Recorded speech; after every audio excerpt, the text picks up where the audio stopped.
Don't mind baby girl, but she has the hiccups. But I'm doing my labor and delivery story.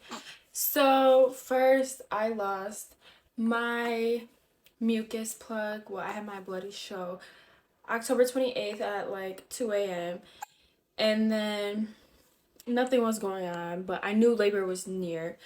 And then I started having like back pain, maybe, yeah, October 29th around, let's say, 4 p.m. maybe.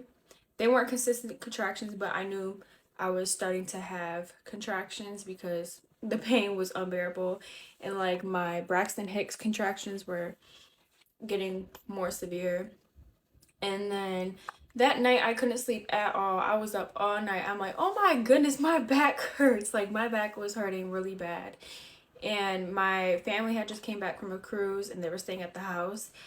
So the next morning at like 4 a.m. I was up and I was like, I was like, this baby's coming today. I had to go drop my people off at the airport. I had to go pick up hubby from work, and then we went to the hospital and got admitted. Well, we got to the triage at like 8 a.m. and then they checked me at like 11. It was really busy. And when they checked me, I was 4.5 centimeters dilated. So they're like, oh, yeah, you're having this baby today.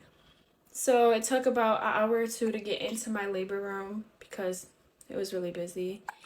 And then as I got in there, I got my epidural around 2. They came in maybe 15 minutes after I got my epidural, broke my water.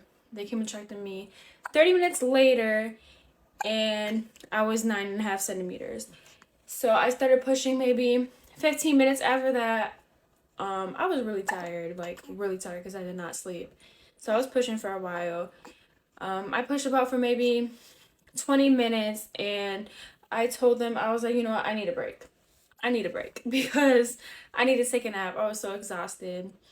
And I took about an hour break and I pushed, and she came at 7:47 p.m. It was a really easy labor and delivery. I had a second-degree tear.